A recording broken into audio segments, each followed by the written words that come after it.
Well, a very, very, very warm welcome to you guys. Hi, welcome. It's my name is Cassim, and welcome to this week's live goal setting workshop. I want to start off by mentioning a couple of things. Firstly, I just want to show my gratitude. Thank you so much for watching. I don't know what you're doing. I know it's Sunday, and I know this is at 5:30 in the evening. Actually, it's more like 6 o'clock now. And I know you may be cooking. I know you may be with your family. I know that you may be walking a dog or something. So I really want to start off by saying thank you very, very, very much for joining me today. And I really, really, really hope that in the next kind of hour or so, I can say something to you, whether it be give you an idea, whether it be share a strategy or philosophy with you that can help you elevate your life to that next level so that you can become a higher, fuller expression of who you're capable of becoming. Now, I want to firstly start off by saying this. I'm really, really sorry. The reason why I'm sorry is because I was usually, if you follow these workshops, I actually usually hold these workshops at 12 o'clock every Sunday. But unfortunately today, as you can tell, I'm holding this workshop at 6 o'clock. And the reason why that is because you may or you may not know, I am currently doing a counseling course, which is gonna, if basically, without getting into the crux of it, is gonna allow me to be not only protected when I speak to clients and I coach people, but also it's going to create loads of opportunities for me to be able to use another platform to help people. And unfortunately today what ended up happening was that we have so many, basically I am the youngest person they've ever had on this course, because most of the people who are on that course are in their 60s and 70s, or they are parents. Right, so there's a lot of people who've been through domestic abuse and that kind of thing, so the course has had to tailor and kind of try to make the course more conducible to them. And so what they did is they've tried to make a lot of the lessons on the weekend, because at the moment during COVID-19, a lot more people just can't get childcare. They can't get someone to look after their kids during the week, and so a lot of people can obviously are home on the weekend and they can attend the courses on the weekend. And my course is a private course, so I have to pay for it privately. It's not funded by the government. I can't even get a loan for it, like a student loan. So that is the reason really why I'm holding the workshop now. So I really want to apologize, because I do like to kind of keep consistency, and I like to keep my word, and I like to do these workshops at the same time. But unfortunately life sometimes, as you know, doesn't happen like that. And you kind of have to mold and change and do whatever you have to do. You guys know what I mean, so this isn't anything new. What's that saying that it says? It's all very nice, you having a plan until you get punched in the face. It's just been one of those things. So I really do apologize for having the workshop a bit later, but I'm still excited, which leads me to the other thing that I wanted to share with you. This is actually the first sort of speaking engagement that I've had this week. I've actually been ill. I had, without getting into the cruxes of it, I basically ate loads of chili, woke up with a swollen throat, and I've been on medicine, and I was advised not to speak or anything like that by the doctor. So that's the reason why. It is not coronavirus, in case you're trying to be clever. It's just I don't want to get into the details of it, but basically I ate loads of chili, which I shouldn't have. Ate loads of chili. So I'm actually very excited about today, and I've been building up to it, and I've been really excited, and I've been planning what I wanted to say, because it's the only thing that I knew I'd be able to do. But guess what? I'm actually going to change what I wanted to start today off with, and I'm going to go slightly a bit different based on the workshop that I've actually just done. And that workshop has triggered some things for me that I think are really important, but are also going to be relevant to some of the things that I want to share with you today. You've probably seen the title of today's show, and I've titled it something on the lines of how can a director of a company be in an abusive relationship? So today, my course, on my counselling course, basically what we were looking at is how do people end up in abusive relationships, and also how do you heal after you've been in an abusive relationship. Now, I mentioned to you that many of the people who are actually on my course are actually people who've been through domestic abuse. So it's really fascinating actually hearing like people who are going through a course, but have also lived some of the things that we were talking about on the course. And many of the people on the course, and this was one of the questions that was being asked of us on the course, which is that many people who you find in abusive relationships are actually very intelligent people. Right? They're actually very, if you look at their world and you look at their health and you look at their vitality, they're actually like, they're good people, they're healthy people, they have family and all kinds of people around them. So the question the guy was asking is, how is it that these men or women end up in abusive relationships? And obviously, many of the people who've been in these abusive relationships started sharing their stories. But one of the first things that I wanted to say is, and is really relevant to you, is many of us end up in situations in our life which we did not intend. If you speak, and as I was hearing these stories of people talking about their abusive relationships, many of them did not intend to be in an abusive relationship. When they got with the person, their intention wasn't, I hope in some way to end up being abused, or even though I'm a director of a company. And I think so many of us in life forget that sometimes life can happen to you. Sometimes in life, you can make the wrong judgments and your life can lead down a path which you didn't mean for it to go down, right? Sometimes you're just naive, you don't know any better, and you may go in the wrong direction and end up later on figuring out that it isn't the right direction for you.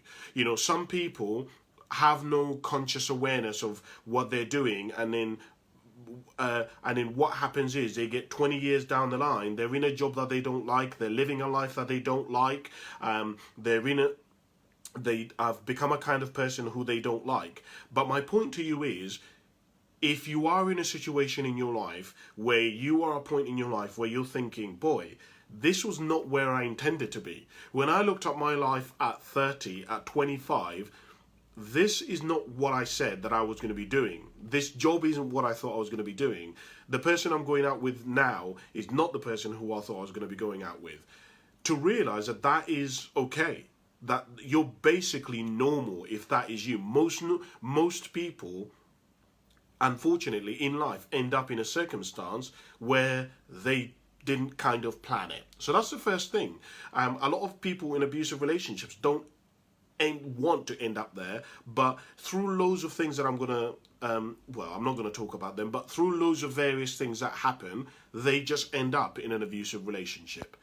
But what I really wanted to talk about before we actually get into the workshop is, we were asking the question, what are some of the common things that happen to people in abusive relationships that allow really intelligent people to get down that road? Like, what is going on? How can somebody who has been raised in a nice household with good parents, he's been to university, he's got a great job, he's got great friends, how the hell can they end up in an abusive relationships? And I wanted to share with you two things that happened that they said that I think are really important. So I want to begin by explaining something to you that the course was talking about. There is something called a CCF. A CCF is what's called a conscious critical faculty. Okay, it's a big fancy word, but I'm going to get to it in a second. Okay, so from the ages of 0 to about 9 years of age, your mind is like a computer. It's like a sponge. Basically, when a child is born, to the point when a child reaches about 9 years of age, obviously it can vary, children are different, but generally speaking, if you're just a normal person, from about ages 0 to 10, Your mind is being built and has been created by history, by God, whatever it is, to basically not reject information. You will just accept whatever the people who are your guardians tell you. So if your parents tell you that Santa exists, you will believe that Santa exists. If your parents tell you that black people are bad, you will just naturally accept that black people are bad. This doesn't mean that that's who you're going to be for the rest of your life, but it just means that whatever information is given to you between that time period, it is very, very, very, very difficult, particularly if it's coming from your people who are supposed to be your guardians, your mom, your dad, your grandparents. It is very difficult for you to deny it. In fact, when you look at the research tells us that human beings are actually being programmed not to defy their parents, right? As I'm sure you can imagine, it's a survival instinct, right? It's a survival coding, right? You got to be able, if you've ever held a baby, you'll understand how vulnerable they are. So clearly, giving them the choice to disobey their parents is not a good idea. Excuse me. What then happens is, when a child reaches about age between 9 and 10, again, this is like, it varies. Clearly, this is just a rough number of typically what happens. This thing called the CCF, the conscious critical faculty, kicks in. And and basically what this is the child's brain begins to challenge whatever it's been told. Okay? Now this usually happens primarily because the child starts getting exposed to other things, right?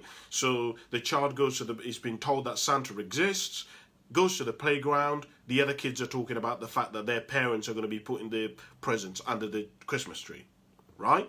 And the child is now going to start asking, why are the children in the playground saying that that Santa does not exist when mummy and daddy, who love me, who I trust, who do everything to protect me, are telling me that Santa does exist? Now, this is what causes something called a cognitive dissonance, right? And what happens is, a cognitive dissonance is where there is basically two opposing beliefs. If you hold two opposing beliefs, the mind hates you having two opposing beliefs so much that it will revert back, it will force itself to revert back to what you already believe. That's why clearly if you tell a child that Santa doesn't exist when his parents have told it that it does exist, the child will disbelieve you, right? Because it wants to revert back to the default. The mind cannot hold two opposing beliefs. That's why people can't be Christians and be Muslims. It just doesn't happen. You don't find people who are like that. You're either one or the other. Now, here's what I'm saying. Now, what happens is that as you go through this process, usually what you're supposed to do is you're supposed to challenge your parents and you're supposed to challenge society. Hence why it's called teenagers. Because what do teenagers do? Teenagers, all they do is challenge their parents. They challenge the status quo. Their parents tell them you have to be in by 9. They don't want to be in at 9, right? Because they're constantly being contradicted by things that their parents and people who love them are telling them, right? And that is basically, and the child needs to develop that within themselves. It's really, really important. So now let me say this to you. Some of you, depending on the way that you've been brought up, depending on various circumstances in your life, did not really allow that period in your life where you challenged stuff. You didn't allow that period in your life where you challenged who you are, where you challenged what your parents were telling you, right? And part of that is because you'd never been exposed to anything that is different and that opposes what you already know. You know, I was saying to a friend of mine that the reality of life is, if you come from a council estate, you will typically go to a school that's near your council estate. The people who go to that school will usually be living near you or near you in the council estate or around the council estate, right? When you go home, you will typically hang around with people on the council estate. When you go to the shops that you go to, you will typically see people in those shops that are similar and usually come from your council estate or from your school or from people around you. So what I'm saying to you is, most people do not actually go and challenge or meet anybody who challenges what they believe. And the issue that you have with this is if you don't adapt this or have this period in your life, what it means is it doesn't give you a lot of self-awareness. You basically never come to the point where you're like, well, what do I think? Well, what do I believe? I know my mum and dad are telling me that Santa exists, and I know my friends are saying that that Santa doesn't exist. Well, what do I want to choose? What do I believe? If you've never had that, you basically will revert back to whatever you've been told. Now, I am getting to a point here, so stay with me. Now, I want to say two things.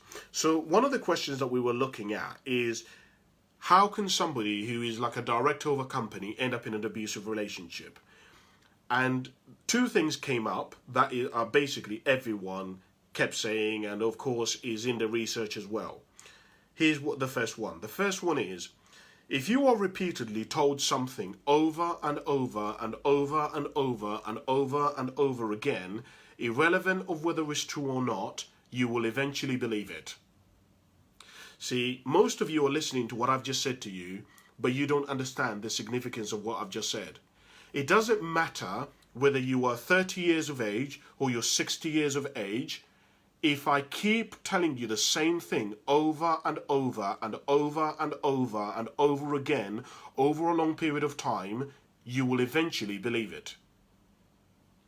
See, if you understood what I just said to you, then you will also understand how somebody who is a director of a company can end up in an abusive relationship.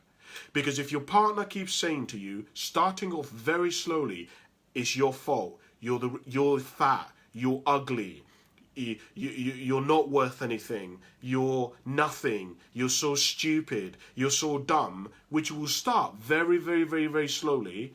If you keep saying that kind of stuff to somebody over years and years and years, eventually they believe it. For example, one of the people on the courses, she said to me she was in a 25-year marriage, and she said to me when she first met her husband, that he was the perfect husband. Amazing. Then what happened was, over time, he started degrading her, and that's how, and she said to me, and hence why I've used director, she said to me, oh, Cassim, I was a director of my company, and I had children, and I had friends, and all of this kind of stuff, but none of them knew about any of this. And she said part of the reason is that he had kept saying this to me over 25 years, and that's how I ended up in this situation, right? And the other thing that I wanted to share with you, which is really important, is this. So human beings, we will take and accept things if they come from an authoritative figure. That's really important. You are more likely to accept something if it comes from an authoritative figure. So for example, if a policeman came up to your house and told you that your parents had died, you are more likely to believe them, or your parents have been in a car crash and they're dead and we need you to come with us to the hospital, you are more likely to believe them than if a random stranger walked up to you and said that your parents had been in a car crash. If the police come up to your house, you probably will just go with them. But if a stranger came up to them, you want to ring your parents. You want to, firstly, before going off with a stranger. Do you see what I mean? Because when somebody in a position of authority or power says this to you, you will accept it. Now, most people don't realize that in a relationship, usually, and I'm paraphrasing this, don't take this as definitive, one of the partners will have more power than the other one will. More dominance than the other one will. Usually one of the people will respect the other person more than the other one will. And usually if that person, of course, has the wrong intention, what ends up happening is they will, of course, abuse the power that they have. So I wanted to tell you those two things because I wanted you to realize that, number one, it's irrelevant of how amazing your childhood was.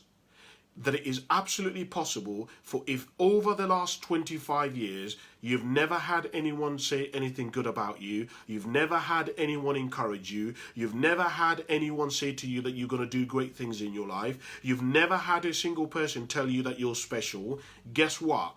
I am the one person who's almost like an enemy to you, because I am basically fighting 25 years of you being told by society, by Instagram, by Facebook, by social media that you are nothing, and I'm coming along to you and now telling you that you can do the most remarkable things.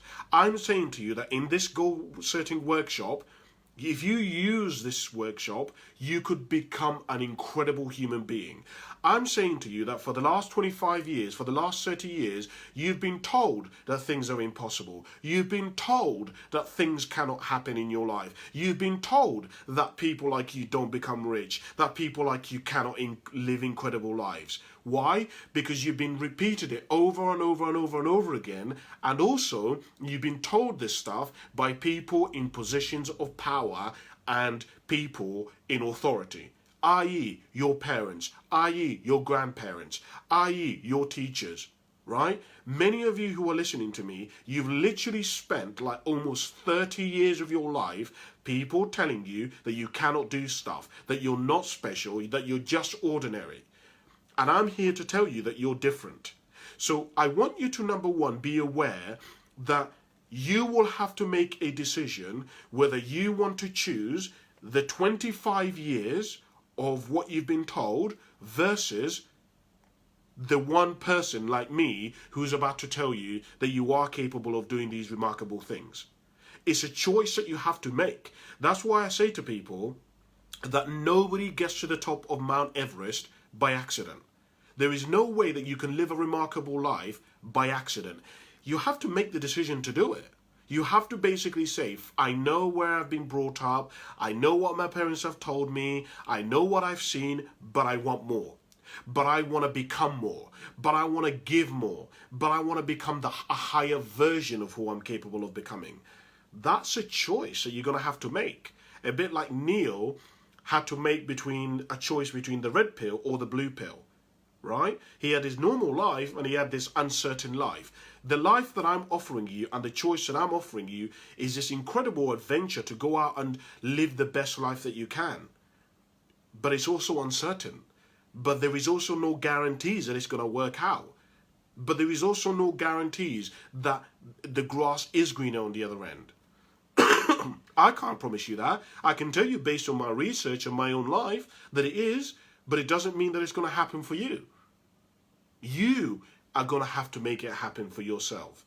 So that's why I wanted to tell you that.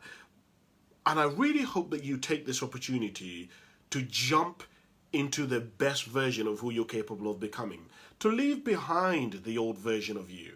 I challenge you in the next decade to see what you can do, to see who you can become. Forget about what the government have told you. Forget about what your mum has told you you should do. This goal setting workshop is your opportunity to embrace who you want to become, to embrace what you want to achieve, to basically design your destiny and not to settle for the fate that you've been handed. One of the things that I share with people when I coach them is that when I coach them, I share with them that every single one of us has two dreams in life. Number one, the first dream that we all have is the dream that our parents have for us. They want us to be a footballer. They want us to like football. They want us to like rugby. They want us to go to a private school. They want us to like Arsenal. They want us to go to university. They want us to have children. They have these certain dreams that they have for us. And what I believe in life is that at some point we should get to a point where we basically say, Mum, Dad, Nan, I absolutely love you. Thank you so much for bringing me this far. You've looked after me. I'm safe. Now I'm going to take over. And the second other dream that we have is our own. And when we take over, we now embrace our destiny. We now go after what we want. We now build and become the kind of person that we want to become. We build the kind of life that we would like to have. That's what I challenge you to do today. Today, I ask you to cut the umbilical cord of how far. Listen, be grateful that your parents have got you this far. Be grateful that people who love you have got you this far. But it's now time to cut the umbilical cord on their dreams, and it's now time for you to follow your own dreams. I love what J.K. Rowling once said. J.K. Rowling once said that there is an expiry date on blaming your parents for steering you in the wrong direction. The moment that you're old enough is a moment that you've got to take ownership and take the steering wheel. I'm here to basically say to you, your days of complaining about the government, complaining about the weather, complaining about the fact that your boss won't give you a pay rise are over. It's now time for you to take control of your life. It is now time for you to become who you need to become to get what you want. It is time for you to do what you need to do in order to reach the higher versions of yourself. Listen, you may be a single parent, and in order to give your children the best possible opportunity, you may need to go back to school. You may need to go back to uni. Fine. In that case, you are no longer going to blame your ex-boyfriend. You're no longer going to blame your ex-husband. You're no longer going to blame the government for not supporting you. You're no longer going to blame your mum for not looking after your kids. You are now going to do whatever is necessary to become and build the kind of life and the kind of person who you want to become. And I'm saying to you that you can do that. But remember, and as I said earlier on, I am basically one person against 25 to 30 years worth of conditioning. And you have to make the decision to who you want to choose. You know me, I have nothing to gain from this. I'm not saying this stuff to you because it's a lie. I'm simply revealing to you what is already there, but nobody has been wanting to tell you. Nobody's been wanting to tell you that you're special. Nobody's ever thought to tell you that you are magnificent. How can people tell you that you're special, which you are, if they don't think that they're special? They wouldn't even know what to look for. Right? It would be like somebody looking for a Formula One driver when they don't even drive. You can't possibly see them, right? But if you've been working in the Formula One industry for the last 30 years with Formula One drivers, and I ask you to go and look for a Formula One driver, when you watch Formula One drivers, you will be very quick to see which ones are going to fit, their mental, the way they think, the way they react in a car. You are much more likely to see that. What I'm saying to you is, I've spent the last 6.5 years studying people who are special. And if I'm telling you that you're special, you must be, right? I mean, what advantage would I have of lying to you? So that right there, I hope sets as a foundation for what I wanted to share with you. My apologies, I've dragged it on, but it's been a week. I really want to add some value to you. I really want to help you really elevate your life to that next level. I want you to become a winner. Let me ask you this question, because I asked this question. Have you ever wondered why it is that some people are good, but they never win? Have you ever wondered that question? Like, you must know people in your life who are good people, but they never win at anything. They're great people, but they're not in a relationship. They always attract the wrong guy or girl in their relationships. They're great, but they turn up on time at work. They will help people come in on their days off, but they never, ever get a pay promotion. Do you know why? It's because they've never had somebody come alongside them and say to them, this is how you win. This is how you become a champion. That's my job. I'm here to help you become a champion, which you are capable of becoming. I want you to win. I'm prepared to, on my Sunday, I should be at home right now. My mum's just called me. I should be having a Sunday roast with her because that's what they've cooked. But I've been on this course today, this entire day, on the counseling course. But I'm so keen to help you that I said, Mum, you're going to need to wait for an hour until I finish speaking and sharing this message with people, because somebody could be waiting this for me to tell them that they are special, for them to change somebody's world. And so, Mum, I'm going to come. Give me an hour. Let me speak to these guys, and then I'll come to you. So I'm not saying this to you because I'm going to win in some way. I'm saying this to you because I actually believe it's my destiny. I actually believe I was put on this planet to tell you this stuff. You may not believe it. That's your own, like, what you believe. That's nothing to do with me. But I'm just sharing with you what I believe. Right. So now that I've shared all that with you, a couple of other things. Number one, if you like what I'm sharing with you, jump on my YouTube channel, subscribe, like to it. Thank you very much. It's called Cassim. Number two, please can you go and get a journal or a pen and a piece of paper? Because there is a difference between a workshop and a seminar. A seminar or a lecture is where you go and sit somewhere in a room usually, and somebody speaks to you. They tell you facts and informations and opinions and beliefs and philosophies. A workshop's different. A workshop's mandates that you participate. It mandates that you do something. And the reason why I made this a workshop is because if you're really going to become the special person who I know you're capable of becoming, you've got to stop sitting on the sidelines. You've got to stop sitting at home and watching everybody every Saturday living out their football dreams when you should be the person who they should be watching. It's time for you now to participate. You are no longer going to be passive, but you're going to be active.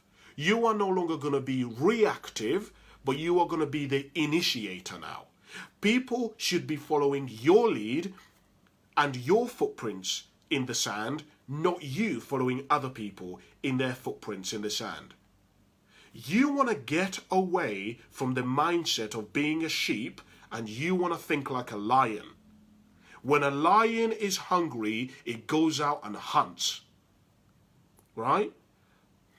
A sheep will just follow the other sheep around it. Right? So let's go into the workshop. I'm very excited. If you're ready. Are you ready? Okay, you're ready. Let's go. So, it's very simple. Take your pen, take your journal, and basically write down what you want. It's really as simple as that. Just go crazy, go mad, go insane. Write down anything that you want. And I'm going to give you some examples of what I mean by this. So I'm going to share with you some of the goals that I wrote down. I wrote down that I wanted to send my mum to New York. I wanted to interview a president. I wanted to have a meal with Eminem. I wanted to have 10 houses rented out before I die. I wanted... Oh, here's one that's interesting. I said that I wanted to love myself. That's an interesting one, isn't it? I wanted to love myself. I wanted to get to a point in my life where I was so comfortable with who I am that I could go in the mirror and say, Cassim, you good looking lad. You done good, you. You good looking lad. I wanted to be able to say that, not out of arrogance because I'm trying to belittle you and think that you are less than me, but I wanted to have an inner confidence, an inner source which was not dependent on you. So even if you told me, I wanted to get to a point where if you told me that I was ugly, I could sit within myself and say, no, I'm not. I'm beautiful. Here's another one. I wanted to have the answers to 5 questions. I have 5 questions which I believe are basically, in order to ever fulfill your potential, you need to know the answers to. Number 1, who am I? Number 2, what's my story? Number 3, why am I here? Number 4, what can I do? And number 5, what is my destiny? Where am I going? I wanted to know the answers to those 5 questions. That number 3 questions, why am I here? I wanted to know that. Why did Cassim get here? Why was I not born 100 years ago? Why was I not born in 10 years? I wanted to know what the hell is going on here that I'm here? Why is it that I moved to England 2 days before 9/11? Because after 9/11 happened in 2001, it became almost impossible to get British citizenship into the UK. And I came 2 days before that. Why? For what reason? What I wanted to know, why was I brought up in Uganda first, okay, and came through poverty and had to go and fetch water? Why was I born there versus Egypt, versus Argentina, versus India? Was there a reason that I made it to the UK? Because there's so many Africans who want to make it here to the UK. I wanted to know why. Was there something about me as Cassim that I needed to come to this country in order to do whatever it is that I was supposed to do? And because of whatever I was supposed to do, I needed to be born in Uganda first. I wanted to know. Here's what I wrote down. I wanted to become a millionaire. So the whole point of this exercise, guys, is I'm not saying this exercise is not designed for you to be realistic. The exercise is designed for you to be like a child. It's designed for you to dream. It's actually designed for you to break past all the conditioning, all of the expectations that people have of you. If you are doing this exercise correctly, you should be in the back of your mind having what I discussed earlier on, which is what's called cognitive dissonance. You should be having a war inside of you. Because in one hand, I'm basically saying to you that I want you to dream anything that you want, irrelevant of whether you can do it, irrelevant of whether you have the money, irrelevant of whether you have the skills or the knowledge. I'm saying to you, you can dream it. Your critical mind is saying to you, that's fucking stupid. Why would you write down that you want to become a millionaire? Do you know any millionaires? Are your parents millionaires? Tell me how many millionaires that you've met who are like you. You've got dyslexia, so how the hell do you even expect to be good with money if you're not even good with numbers? I mean, come on. You barely passed geography. In geography, let's go back. In religious studies, you got a D, and it's freaking religious studies. In ICT, when we were in school, in ICT, you just borderline got a C. How in the world do you expect to write a book? I mean, come on. You know, these are some of the things that I had to fight with, guys. I had to fight with myself saying, how can I write down that on the list of my things is that I want to write a book? That's ridiculous. I don't know anyone who's ever written a book. What would I even write a book about? These are some of the things. So to give you some idea of how serious this was, you know, I remember, let me show you something. This is the books that I have to read in the next month, right? It's a pretty big sum of books, right? But this is the journey. You know, there is a really funny saying which says that something on the lines of, if I knew what it took to get to where I want to, no, if I knew the journey that it took to get to where I needed to get to, I wouldn't have taken the journey. If I told you that in order for me to get to the point where I had to be able to have enough knowledge to write a book, then I would have to be reading these level of books, I wouldn't have done it. If somebody told me that's what I'd be doing, I wouldn't have done it.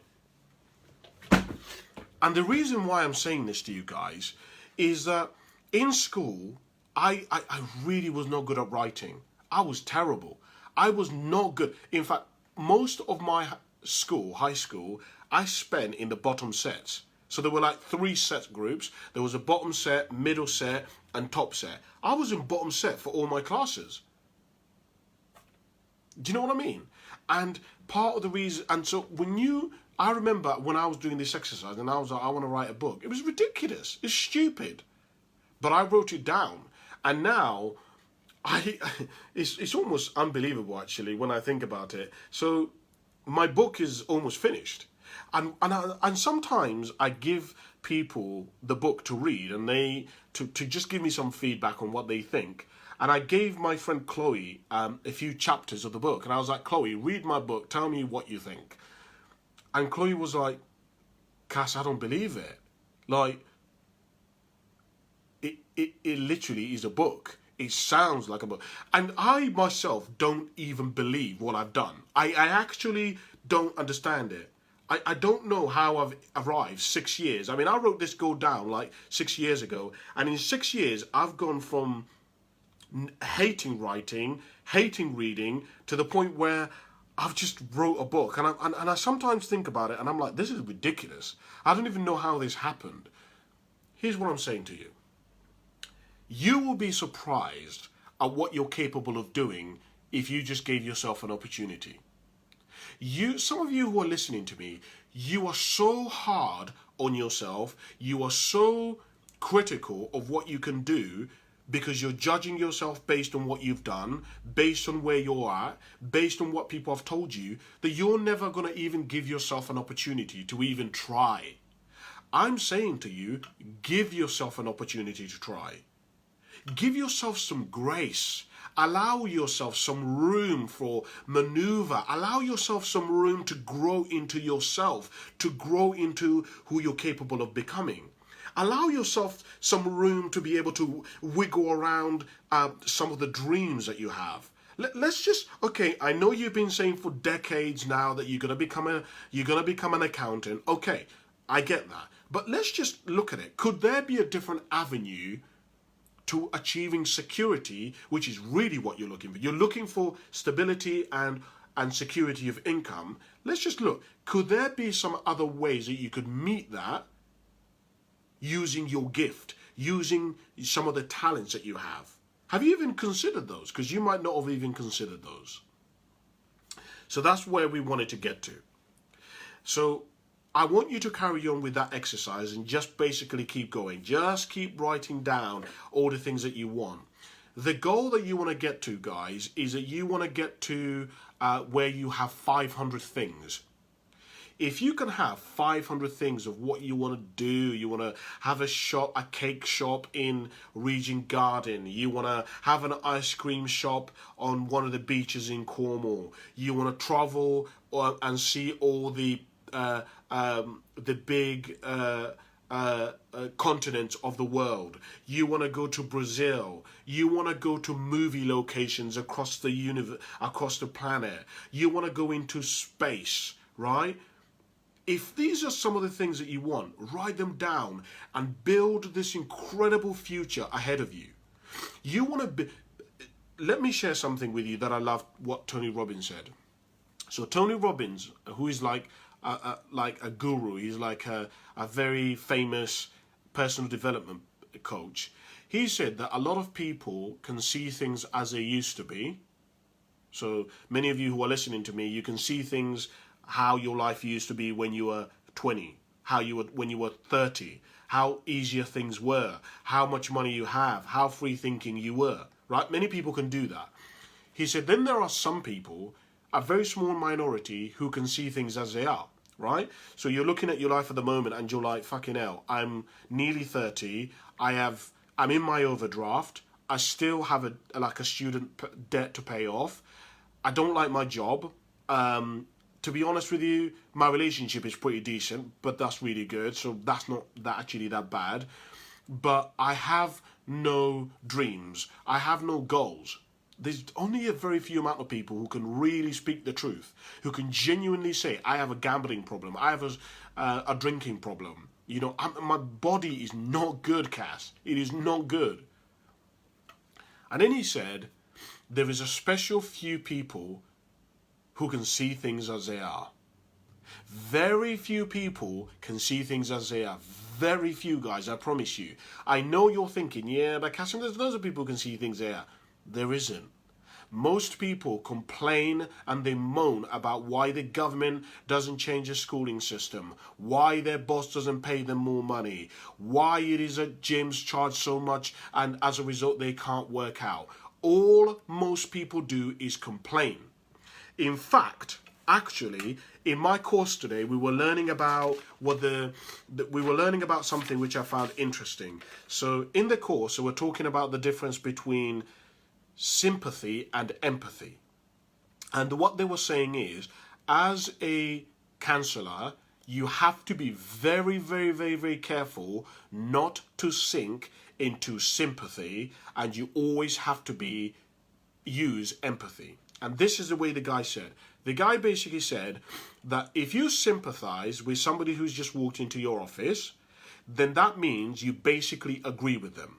So if you say that they're depressed and nothing good is, the world is depressed and people are bad and the world is out to get them. And to be honest with you, they are probably never going to earn more money. And to be honest with you, their relationship, they're probably never going to find anyone. I know that sounds silly, but how many of us know people in our lives who do that and we agree with them? In fact, a lot of the people who I know get really annoyed at me. My own friends and family really find me frustrating. And part of the reason they find me frustrating is because usually they will complain to me, but I will disagree. So they will say, isn't the weather really shit outside? And I will say, not really, because if you compare this weather to how it was a month ago, actually the weather out today is a blessing. And really what they want me to do is join in their sadness, in their sulking, in their depression. And I don't want to join in their sadness and their depression. I'm not interested. And what the man said was that as a counsellor, you always have to stick to empathy. And what essentially empathy is that you agree and you understand and you feel for the client, but you offer them a solution. But you offer them a different way. So, okay, fine, you've been in an abusive relationship, it's really diminished your self-confidence, you gained weight as a result of it, but guess what? You now have more time as a result of the relationship, you're out of the relationship, you now have more time to work on yourself. You now have more time to follow your dreams. You now have an opportunity to actually become an underdog. You now can become an inspiration for other people who've been in that domestic violence. Because now, when you make it through, you can say, I tell you what, it was shit for me 5 years ago, and it was crap, and this is what I experienced, but look at what I've done. And if I can do it, and I was really at the lowest of the lowest, then you definitely can do it. Do you see what I'm saying to you? And so what I would share with you is, in your own life, are you empathetic to you or are you sympathetic with yourself? Do you see your life better than what it is, or do you indulge in the depression, in the loneliness, right? In the despair, in the cloudiness of things are never going to get better. You're never going to win. You're never going to find anyone. You're never going to have financial security. You're never going to have great friends around you. Which one are you in your own life? Something for you to think about. So build a really, really incredible future which pulls you in that direction. Right? Jim Rohn said that we're being pulled in one of three ways. We're being pulled by our past, right? What we used to be, what we used to do.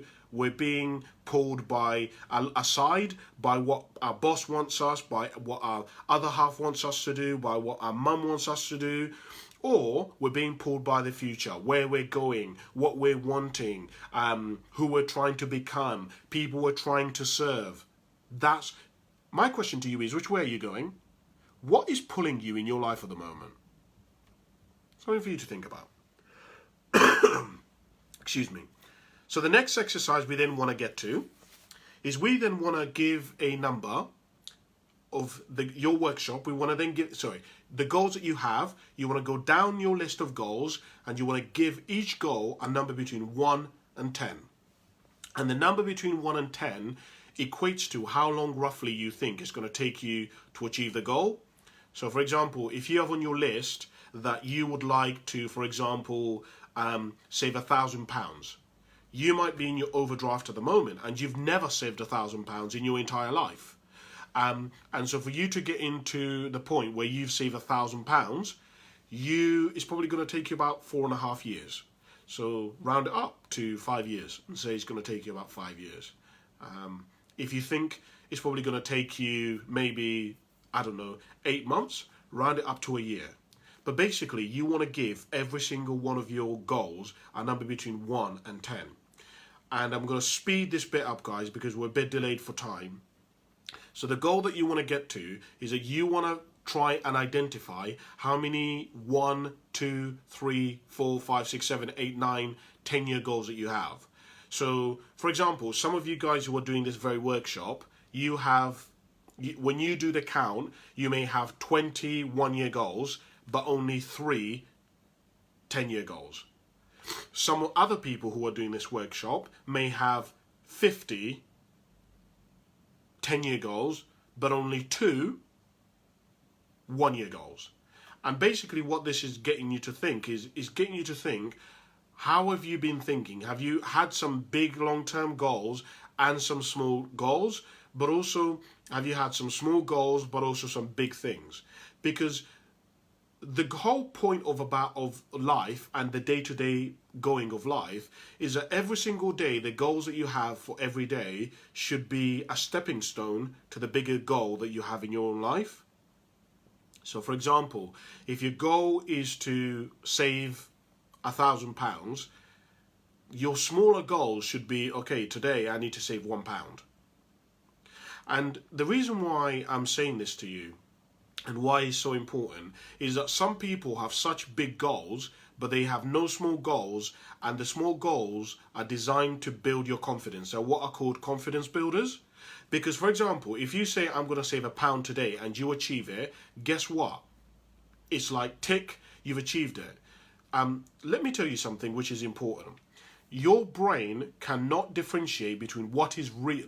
It cannot basically differentiate what is real and what's not real. In other words, particularly when it comes to quantity.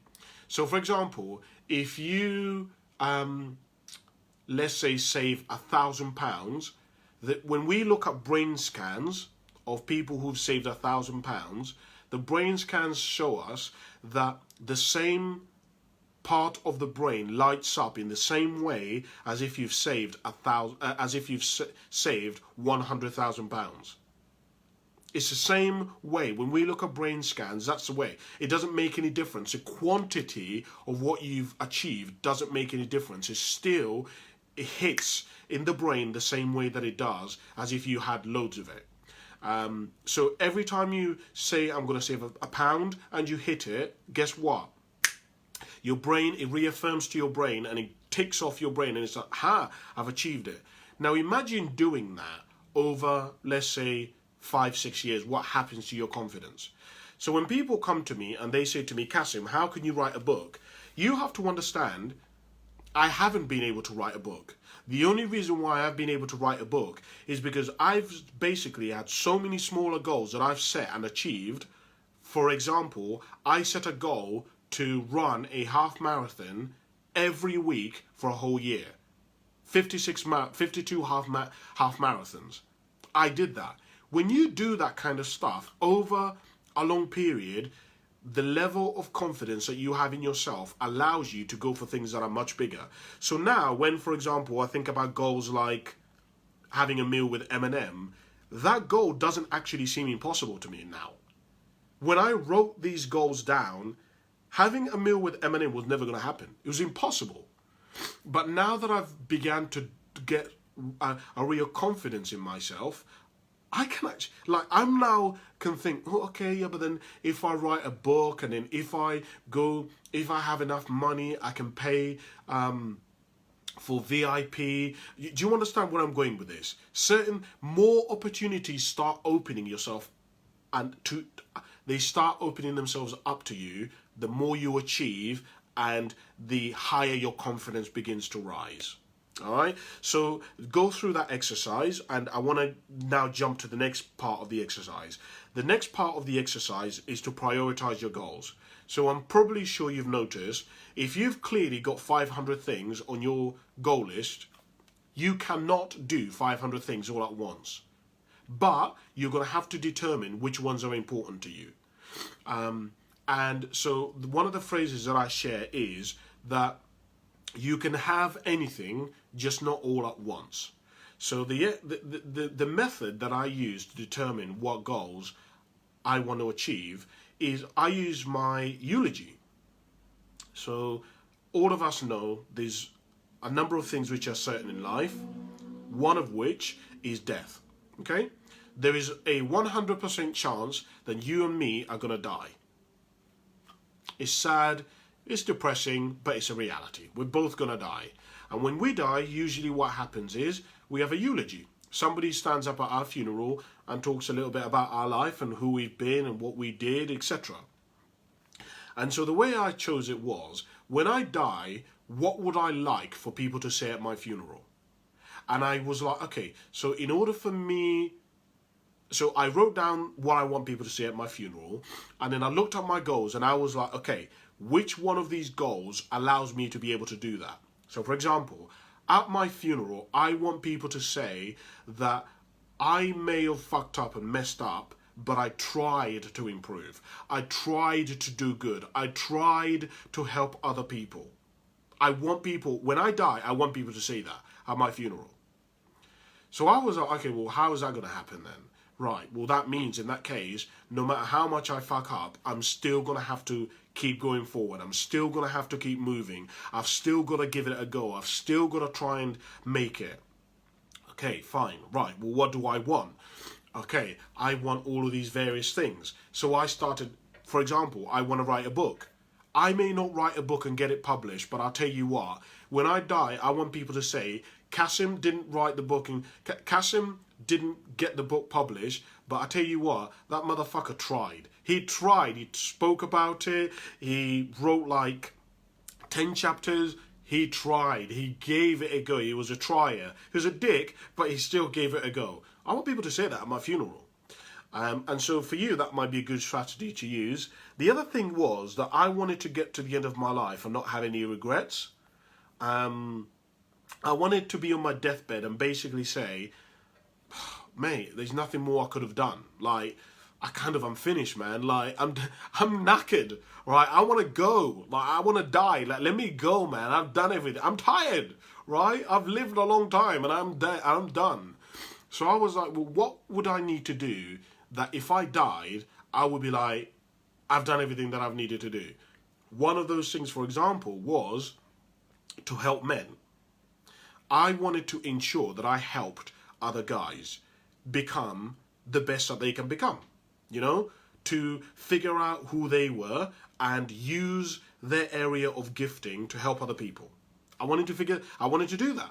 I knew deep down that if I became rich or I became successful and I had children and I went Nando's and I traveled the world, that if I got to the end of my life and I died, I knew I would regret it if I didn't help men, even though I'd accomplished all those things. I knew I would feel unfulfilled. I knew that I would not really have lived a good life. So that's why when you see me here, for example, today, some people see me working in Tesco's and they're like, Cass, you used to have a job where you used to be earning like 60, 70 grand a year. Why the hell are you working in Tesco's? And I say to them, because I had to work in Tesco's to take a lower paying job so that part-time I can write and do videos and try to help men. I don't get paid a lot of money in Tesco's, nowhere near how much I should get paid, but I have more time to pursue the thing that I think I've been put on this planet to do.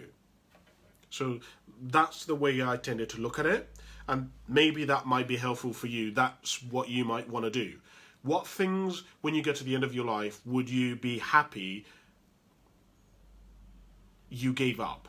You know, for example, to give you another example of this, on my goal list was to own a Rolls Royce. But I was like, if I died and didn't own a Rolls Royce, would I be okay? And I was like, yeah, having a Rolls Royce isn't really that major kind of thing to me. It doesn't really matter.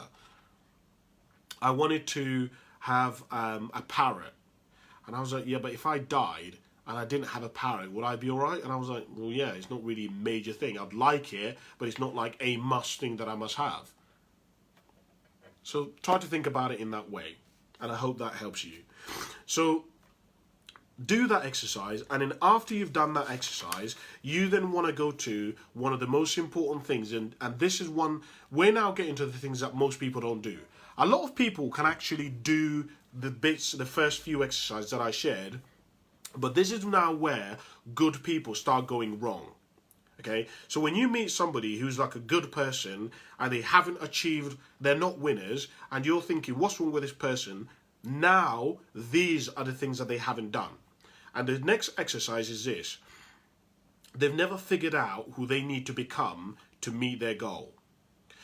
So when you meet people who are actually really good people, but they're not winners, man. They're good, but they're poor. They're good, but everybody steps on them and everybody uses them. What's going on?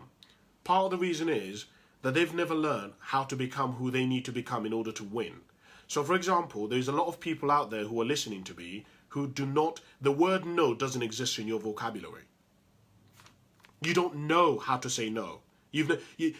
Even saying no to people, you cringe at the idea of saying no to people.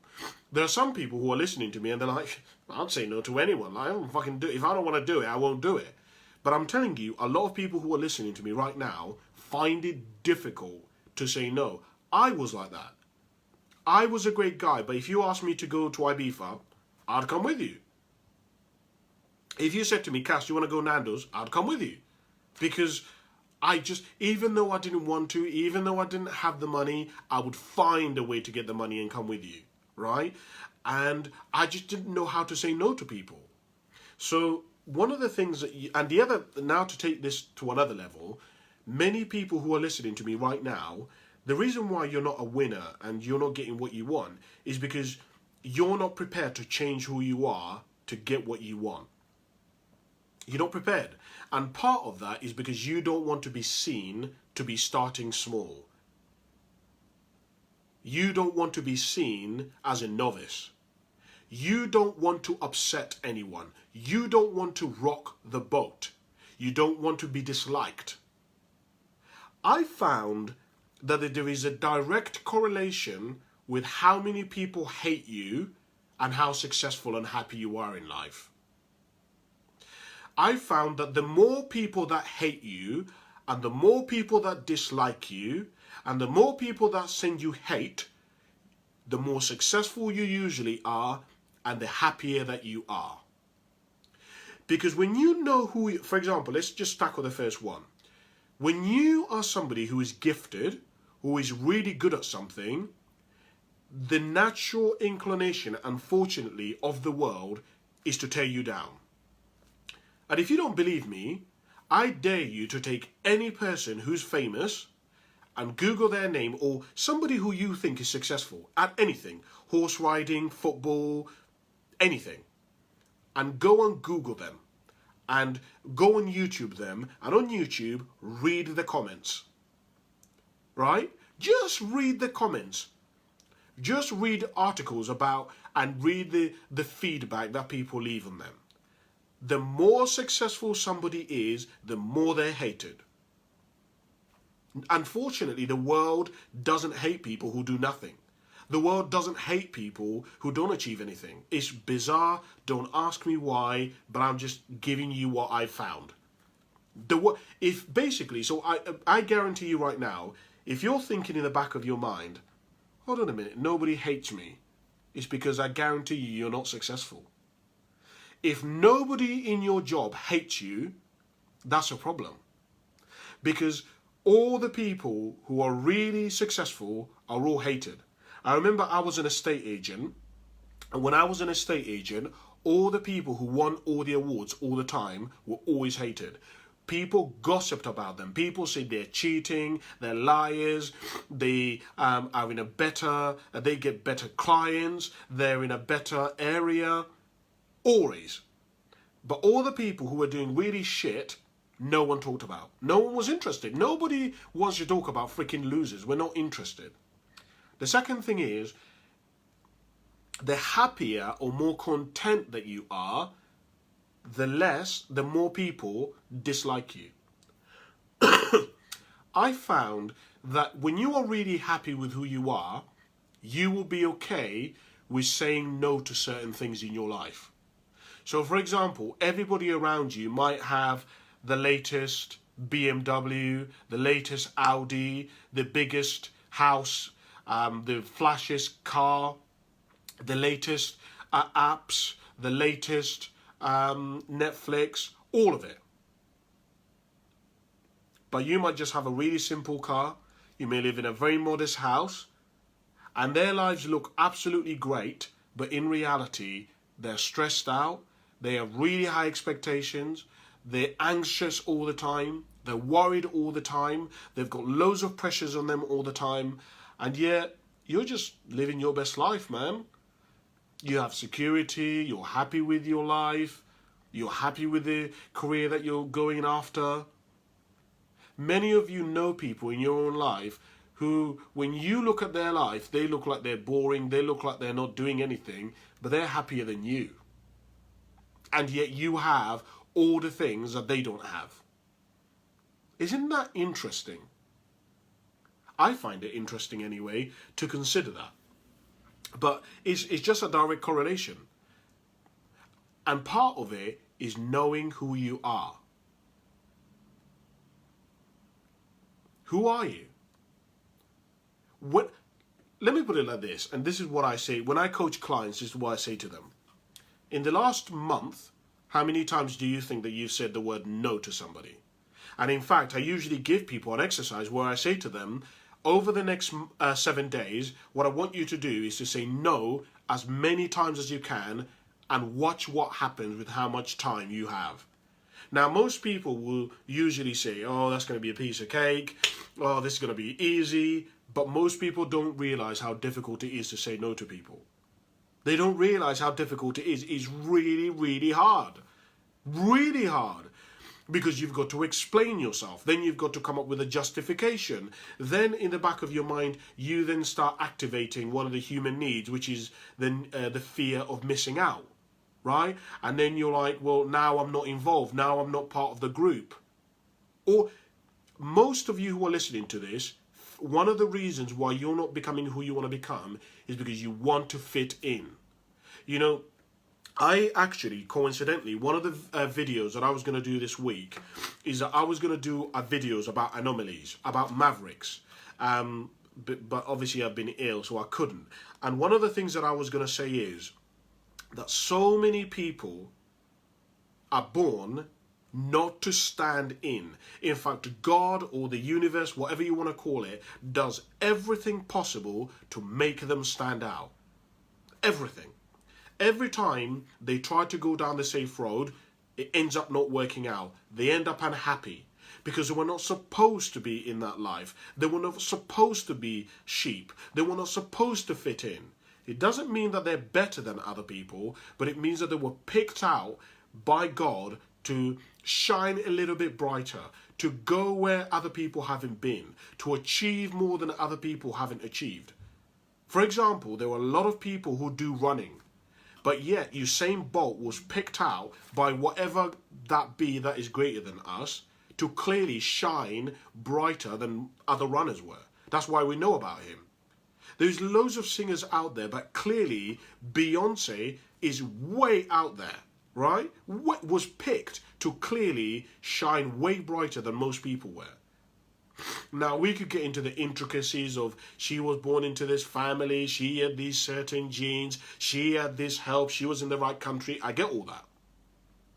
But what I'm saying to you is, no matter what Beyonce did, she would have eventually made it to where a level where she is now. because she just wasn't supposed to fit in. In fact, I was studying Beyonce recently, and as you listen to people who talk about her, when she was growing up, everybody says she never clicked in anything. She never fit into anything. She even started a band, and even in the band, she just could not be in the band. God wanted her to be separate from everything. And there are so many people in here who are listening to me who, you're a maverick. You were never supposed to fit in. You were never supposed to be part of the crowd. You were supposed to be unique. And you're doing everything to fit in, everything to be like everybody else, and things keep going wrong for you. And that's part of your failure and why you're not succeeding is because you haven't recognized this. You haven't realized that who you are, and you just keep trying to be like everybody else. And so in this part of the workshop, you really want to figure out, who are you, and do you need to become somebody else? You know, I watched a movie, what's this guy, Elton John movie. And in that movie, there's a scene where Elton John's character is speaking to a black guy. And he was basically saying to the black guy, I don't understand how a black guy in the 60s managed to make it and become a soul singer, even though there was racism and things like this. And the guy said to him, look, sometimes you have to kill the person you were born to become, so that you can give birth to the person who you want to become. Let me repeat that without coughing. Sometimes you have to kill the person you were born to become, so that you can give birth to the person who you want to become. I had to become this kind of person. This isn't the life that I dreamt for myself. I didn't want to speak to you and do these videos. I wanted to have a Nando's. I wanted to have a Sunday roast. I wanted to go and have the Indian Sunday buffets. That's what I would much rather be doing, not sat here talking to you. That was not the life that I dreamt. But it seems to me this is my destiny. It seems to me this is what I was supposed to do. I don't know. Don't ask me. I can't definitely tell you that for sure. This is just what I feel at the center of who I am. I should be doing. So, who do you need to become? Let me give you some of the things, by the way, that I wrote down here. You may need to become wiser in thinking. You may need to become patient. You may need to become more motivated. You may need to become disciplined. You may need to become a good communicator. You may need to become a leader. You may need to become somebody who is good at giving advice. You may need to become non-judgmental. You may need to become a teacher. You may need to become somebody who has the ability to make decisions really quickly. Who do you need to become? Have you ever thought about that question? You've got all these goals on your list, but have you ever actually thought about who you need to become in order to achieve some of the things that you want? I know who you say you were born. I know who you say that you are. I know who people have told you that you are. But who can you become? Who do you want to become? And even more important, who do you need to become? Some of you have been smoking for the last 35 years. But if you carry on smoking, it's going to kill you. You're not going to get to see your grandchildren.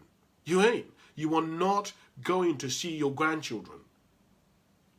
So in order for you to see your grandchildren and play with them and take them and show them the traditions of the family and show them how to cut wood, right?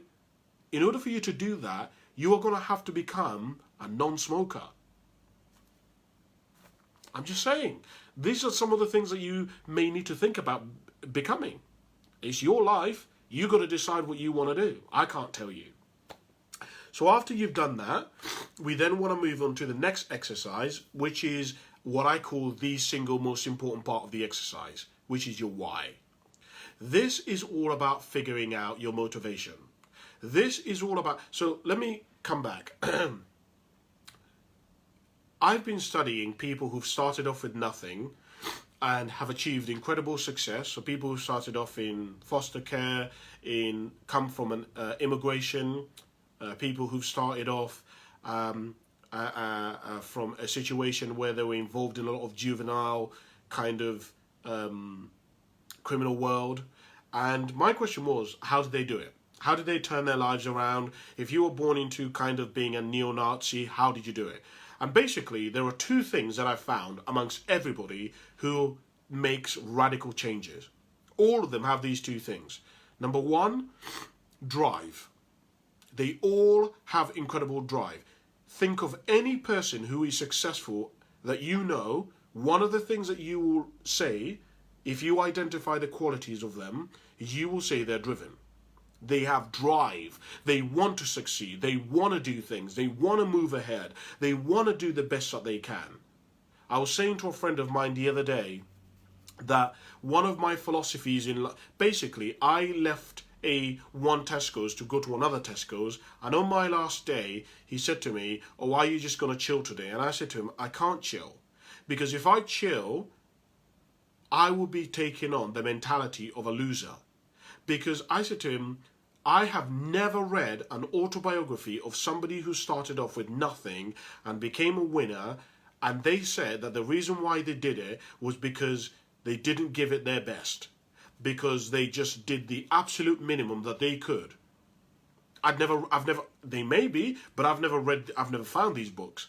Every person who I read and they've become successful, all their books usually say, I worked harder than everybody else, I put in more effort, I did my best. So I was like, if I want to become a winner, clearly I need to develop that kind of mindset. The other thing that all of them have in common is resilience. But I don't really want to get to that. But basically, resilience is the ability to get knocked down, come back again. Get knocked down, come back again. They try giving up smoking, it doesn't work, they try again. They start a business, the business fails, they start again. They start that business, then that fails, they go again.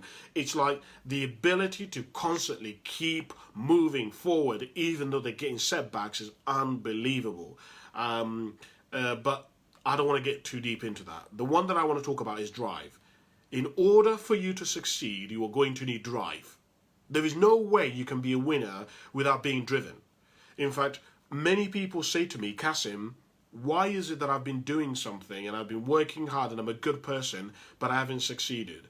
It's because most people are good, but they're not driven. Then they haven't got a big enough motivation to push them through becoming who they need to become, finding out what they need to learn. For example, a lot of people are like really good, but they won't learn and read books like Boundaries, which allows them to learn how to say no. Right? They don't have a big enough push inside of them to push them to learning this stuff. Some people are great people, but they have never learned about their patterns. They've never become the kind of person who has enough drive to basically say, hold on a minute, I've been in 5 relationships and every single one of them I've been dumped. Something's happening here. What's going on? Why is it that I've been in 5 different relationships and all of them have been abusive relationships? They've never had enough drive to go to a counselor or a therapist and say, what's going on here? Why do I keep going into relationships and I keep going into domestic abuse relationships? What the hell is going on? They've never had the drive to do that.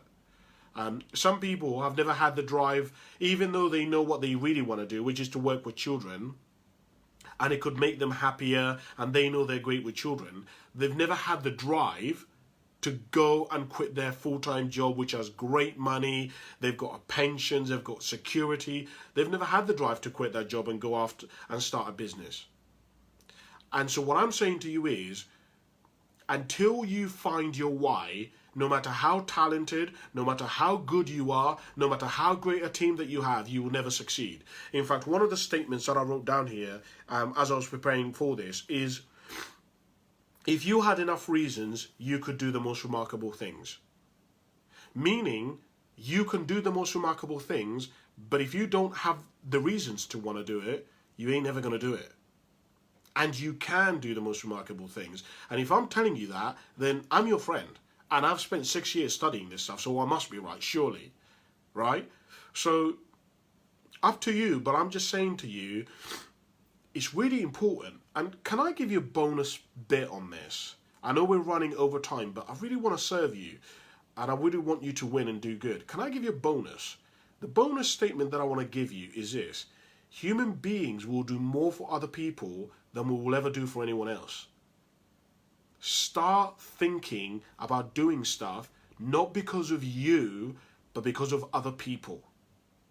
When I find people who've never run in their entire lives and now they've started running, it's usually because their dad died of cancer and they're really passionate to raise money for cancer. But they've never ran a day in their life. They're not doing it for themselves. If it was for themselves, they usually say to me, Cassim, if I ran down the road, I would die. So when I say to them, how can you, when I spoke to you 5 months ago and you said you would never run, why are you now saying to me that you're going to run a marathon? They usually say, because, you know, my friend is suffering from leukemia. My friend needs the money to fund his child's treatment. They're not doing it for themselves. And so I can almost guarantee you, if you're not succeeding, even though deep down you know you can, I guarantee you almost it's because it's all about you. It's all about what you can get. It's all about how much you can win. It's all about, you think it's about other people. It's like I say to people about these life lessons that you have to learn, which is that you have to be very careful about what I call a shadow belief, a shadow intention. A shadow intention is somebody who says, oh, I want to go to church because I want to, I believe in God, right? That's what people who go to church will say. But actually, in the back of their mind, what they really are going to church for is to be seen to be a good person. That's really why they go there. They want people to say, oh, you go to church, you must be such a holy person, you must be so Christian. The reason you go to the mosque, you must be so religious. It's a shadow. They think what they're going to church for, what they're going to the mosque for is one reason, but there is actually a much deeper reason that they're not looking at. In fact, I learned a little bit about this today in my counselling, where they were saying that, what were they saying? The man was saying that what usually the client comes in, so when somebody comes into counselling, the fear, what people basically usually say is their problem is usually not the problem. And he said that people use emotions to cover up other emotions. So he said, for example, somebody will come in and they say that they're angry and they have an anger management problem and that everybody annoys them. But really what the problem is that they're actually, what they're feeling is that they're scared. Because what the problem is, they have to have so much control over everything that people say, no, I don't want you to have control. No, I don't want you to have things this way, which then drives them mental and it drives them nuts, which means that they then get riled up and they get really irritated. And because they're such control freaks and they're so scared that if they don't have things like this, then things are going to go wrong, they feel that they have to control everyone and everything and the situation, and it's got to be this way and it's got to be that way. So you've got to be very careful in your life not to allow these shadow beliefs, things that you think are the thing that you are, to cover up the thing that it actually is. This is deep stuff. I'm going very deep today, but it's because I've just been to that class today. So that leads me to the last thing that I want to talk about, and the last exercise, which is research. Okay? I say to people that what did I say to people? I even wrote it here because I say it so many times. Goal setting works if you work it. It works if you work it. What I'm saying to you is, I've given you all this information in the last hour and a bit. If you do nothing about it, of course it's not going to work. I could sit here with you, we do this exercise, and if you've done nothing next week, and you come to me and say to me, Cassim, it's not working, this goal setting is bullshit, what do you want me to do? You haven't done any of it. So that's why I've left, because that's why I put this bit into it. Research, because I met so many people who do this workshop, but they did nothing. So I was like, I've got to figure out a way to help them. And so what I suggest to you is this. Start researching any of the goals. Any. If you're like Cassim, I don't know which one. Close your eyes, take your finger and point at one. Whatever one you point at, start with that one. Start researching it. So for example, if your finger lands on Hawaii, you want to go to Hawaii, start researching how much does it cost to go to Hawaii? What times of the year are best to go to Hawaii? Do they have a monsoon season? How much would the flights be? How long do the flights take? Is there a flyover or handover? Do I have to fly to like San Francisco and then from San Francisco go to Hawaii? Which airports are there? How much do the transfers cost? Do people usually stay in resorts? Do they stay in villas? Do they stay in apartments? How many islands are there? What are the different islands in Hawaii? What kind of food do they have there? Do I need to have any immunization or injections before I go over there? How much money do I need as spending money?